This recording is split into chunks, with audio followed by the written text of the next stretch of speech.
દાદાનો સંગાત નિજાનંદી સુરતા, શણગારે સ્વપન સત્ય એ જ પ્રેમી શુદ્ધતા. શાશ્વત સંબંધીઓની વાણી હોય મૌનની, નિર્વસની પ્રેમ અખંડ પૌરુષેય પરાક્રમી. આગે જેને લગની તેજ માણે એક રૂપતા, અનાદિથી વીરલાજ ઝંખતા અભેદતા. આત દિવસ જાગિયા છતાંય આંખે ભાર નહીં, શુદ્ધ પ્રેમી વીર હો સ્વીકારે સાભાર સહી. અશક્તમાં શુક બેઉ એક થવા ઝૂરતા, નિષ્પક્ષપાતી થયે સ્વયં પ્રેમી ઝૂમતા. વર્ગરોની ભેદ બુદ્ધિ જગત મળતી વ્યાકુળ, નિજ ઘરે જ નિર્ભેદી નિત્યાનંદી નિરાકુળ. એક વાર વીતરાગ પરમાનંદ ચાખી જા, નિરંતર અભિવૃદ્ધિ સ્વાનુભૂતિ જાણી જા.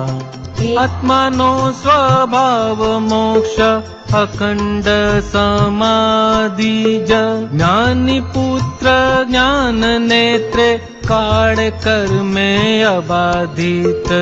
અવાચ્ય પરાભક્તિ નિજ સ્વરૂપ જ્ઞાતા, ભક્ત ભગવાન અભેદ અમી કુંભો છલકતા.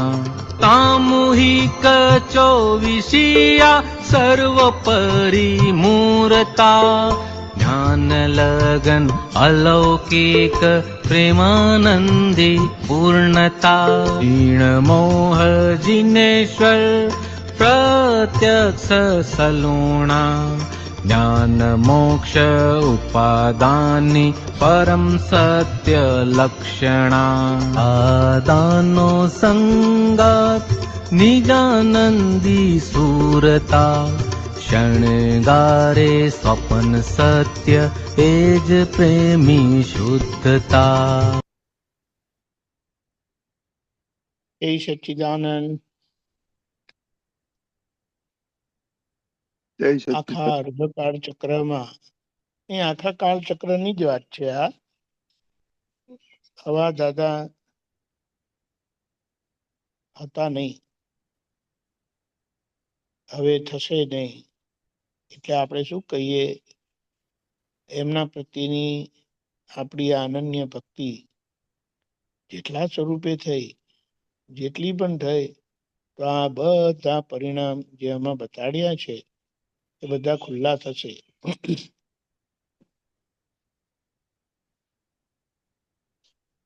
રાત દિવસ જાગ્યા છતાંય આંખે ભાર નહીં. એટલે જે ઉજાગર દશા કીધી છે ને, દાદાએ ઉજાગર દશા કીધી છે અજ્ઞાન મળ્યા પછીની. એ ઉજાગર દશા એવી છે કે સુતેલા હોય પણ સુતેલા નથી, અને સુતેલા છે પણ જાગતા નથી. એ જે પરિસ્થિતિ આખી જે છે ને એ બહુ જબરજસ્ત છે.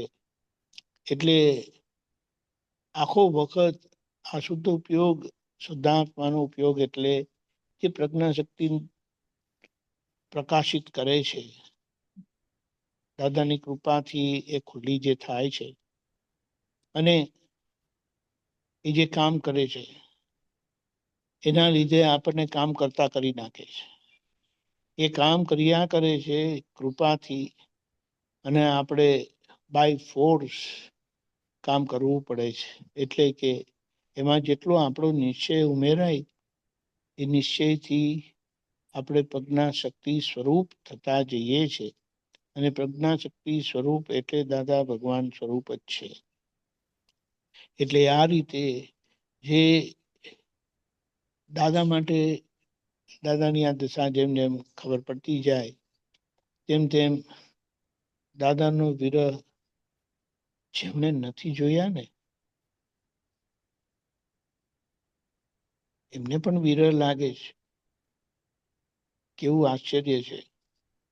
અને આ ખરેખર જોવા જઈએ એનું કારણ એ છે કે દાદા મહાત્મા માત્રની અંદર દાદા ભગવાન સ્વરૂપે જીવી રહેલા છે. એમ પટેલ નથી, પણ બધા મહાત્માને ભેગા કરે એ એમ પટેલનો લાભ મળે આપણને. અને અંદર દાદા ભગવાન તો બધાની અંદર કમ્પ્લીટ છે. આ બહારનો વ્યવહાર અંશે કરીને ખુલ્લો થયેલો છે, શુદ્ધ થયેલો છે, આદર્શ થયેલો છે, સંપૂર્ણ નથી થયેલો. એટલે સમગ્ર મહાત્માની માટે આપણને એ જ દાદા ભગવાનનું સ્નેહ, વાત્સલ્ય, પ્રેમ, આકર્ષણ, ભક્તિ, સમર્પણતા, અભેદતા થતી જતી જશે. મને ખબર છે કે જે લોકો એ દાદા ભગવાને નથી જોયા એ લોકોને આમ ખબર પડે કે આ મહાત્મા છે અને દાદા ભગવાન પાસે જ્ઞાન લીધેલું છે, તો એમને અંદરથી એક જુદો જ ભાવ ઉભો થાય છે. એટલે મુદ્દો આપણે એ કહીએ કે શુદ્ધ ઉપયોગ એ આપણો ઉપયોગ છે, આપણા હકનો ઉપયોગ છે. આ મન વચન કાયા અને બુદ્ધિ ચિત્ત અહંકાર એની જોડે સંલગ્ન ભોગવટો એ આપણું નથી, આપણાથી જુદું છે, આપણા નિયંત્રણમાં નથી. એટલે જે આપણું નથી, જે આપણે નથી, જે આપણા નિયંત્રણમાં નથી, એની શું માથાકૂટ કરવાની. પણ આનાથી કાળથી આની જોડે જ આખો એ આપણો પ્રતિષ્ઠિત આત્મા એવી રીતે થઈને આવેલો છે. એટલે કે મુદ્દામાં મન અને બુદ્ધિ અને ચિત્ત આપણને ભમાવ કરે છે. તો ત્યાં આપણે એમ કહીએ કે ત્યાં આપણે આ રીતે જાગ્રત રહીએ તો એનું પરિણામ દાદા ભગવાનનો જ અનુભવ થશે. બીજી એક લાઈન આપણે લઈએ, આશક માસુક બેવ એક થવા જોડતા. એક થવા જોડતા એટલે મળવાનું જ મન થાય. એક વખત એંગેજમેન્ટ થયા અને એ જે આખો વ્યવહારનો પતિ પત્નીનો પ્રેમ છે તે સાંસારિક છે, પણ દરેક સંસાર પ્રક્રિયામાં કે સંસારના સંજોગોમાં કે સંસારમાં નિશ્ચયની રૂપકતા આવે છે. એટલે જેવી રીતે આસુક માસુક એકબીજાને મળવા માટે, એક થવા માટે જોડતા હોય છે, મળવાનું એટલે એક થવાનું, એવી રીતે નિષ્પક્ષપાતી થયે સ્વયં પ્રેમી ઝૂમતા. એટલે દાદા ભગવાન થકી શુદ્ધાત્મા દ્રષ્ટિથી આપણે નિષ્પક્ષ થઈએ છે. આપણને જ અંદરથી એમ થાય છે હું દાદા ભગવાન જેવો શુદ્ધાત્મા છું. અને દાદા અહીંયા એક બહુ જબરજસ્ત કહ્યું છે કે જેમને અંદરથી એમ થયું કે હું ને દાદા એક જ છીએ, અમારામાં કોઈ જુદાઈ નથી, તો એનાથી જે એમ કે જે શક્તિ ચાહે છે, જે સમજણ ચાહે છે, જે પ્રાપ્ત કરવા ચાહે છે, એ એમને એમ જ પ્રાપ્ત થઈ જશે. આ અનુભવ કરવા જેવો છે. એટલે આપણે અહીંયા દ્રષ્ટિથી, કૃપાથી નિષ્પક્ષપાતી થયેલા છે. હવે એ દ્રષ્ટિનો ઉપયોગ કરીને નિષ્પક્ષપાતીપણે જીવી જવાનું છે. નહીં તો દાદા બોલતા સંભળાશે પણ આંખે નહીં દેખાય. બોલતા સંભળાશે પણ આંખે નહીં દેખાય. અને આંખે દેખાય ને એ ફાઇનાલિટી કહેવાય, ફાઇનલ કહેવાય.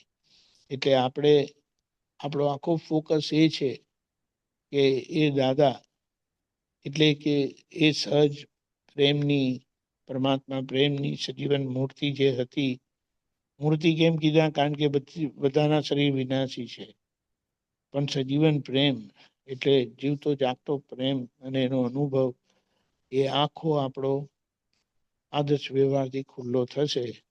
પણ હમણાં તો દાદા સાથેની એકતા કરી લેવાની છે. તો એ દાદા સાથેની એકતા આપણા બધા જ વ્યવહારના દોષો, વ્યવહારની ખામીઓ, કચાશો જે બધી કીધી છે ને તે હળહળાટ નીકળી જશે. એ માટે બસ દાદા પાસે પ્રાર્થના કરીએ, શક્તિ માંગીએ. 3 વસ્તુ યાદ રાખવાની છે: અપ્રતિક્રમણનો દોષ, બીજું એ આ આંખેથી જે આડું ઓડું જોવાય છે ને, કારણ કે જે આપણે જોઈએ છે ને તે આપણે થઈએ છે. એટલે શુદ્ધાત્મા જોશો તો શુદ્ધાત્મા થશો કરીને જે આપણે કીધી છે વાત, એના પર ફોકસ રાખીને. અને ત્રીજી અવિરત પ્રાર્થના, અવિરત શક્તિની પ્રાર્થના. આ 3 વસ્તુ જેમને મળી ગઈ ને એમને દાદા કાયમ એમની સાથે જ રહે છે. જય સચ્ચિદાનંદ. એ દીપકજી, આશક અને માશુક એનો મિનિંગ શું થાય? હા, આશક માશુક એટલે લવર્સ, પ્રેમીઓ. ઓકે ઓકે, બેવ. યા એક પેલો કે આ મારા આશિક છે ને પેલો કે આ મારી માસુકા છે, એમ કરીને. Okay okay okay, I got એટલે યા. બહુ જબરજસ્ત. હવે એ પણ પ્રેમ ભલે સંસારી છે પણ એ બહુ પવિત્ર હતો. કેમ પવિત્ર હતો? એમાં પવિત્રતા ક્યાંની છે? એક પતિવ્રત અને એક પત્ની વ્રતની છે. બહુ પવિત્ર વાત છે. આ કાળનું બ્રહ્મચર્ય કીધું છે દાદા ભગવાને. હવે ખાલી વાત સમજમાં, પણ આ છે ને, આ સમય એવો છે ને કે જેમાં લોકો એટલા બધા કસાયથી પીડાય છે. એટલે આ બાબતને ઉઘાડું કરી નાખ્યું. જે બન બાયણે અને શરમથી રહેતું હતું અને એના લીધે એની કે ને એના વિપરીત પરિણામ આપણે બહાર જોવા મળે છે ખુલ્લે આમ કે ને. નહીં તો આવું હતું નહીં. પણ આપણે સમજી ગયા, જેમને દ્રષ્ટિ મળી છે, એ આત્મસુખ જેમણે ચાખ્યું, એમને આ સુખને ધક્કો નથી મારતા, પણ એનો સંભાવ્ય નિકાલ રાખે છે. એટલે આ પણ બહુ દિવ્ય છે. આજે એકબીજાનો વ્યવહારથી કે એકલા નથી રહી શકતા, તો એકબીજાના આધારે કરીને જીવી જાય છે. અને એ કંઈ ખોટું નથી. જે આગળ જે બધા મહર્ષિઓ થયેલા બધા પરણેલા હતા અને એમનું જીવન બહુ આદર્શ હતું. 24 તીર્થંકરના આઈ બિલીવ 4 જ તીર્થંકર પરણેલા નહોતા, બાકી બધા જ પરણેલા હતા. અને કેટલાને મોક્ષે લઈ ગયા. અહીંયા વાત સમજી જવાની છે. એટલે આ રીતે આપણે એ દાદાને ઓળખીએ, સમજીએ અને જીવી જઈએ. જય સચ્ચિદાનંદ. જય સચ્ચિદાનંદ. જય સચ્ચિદાનંદ.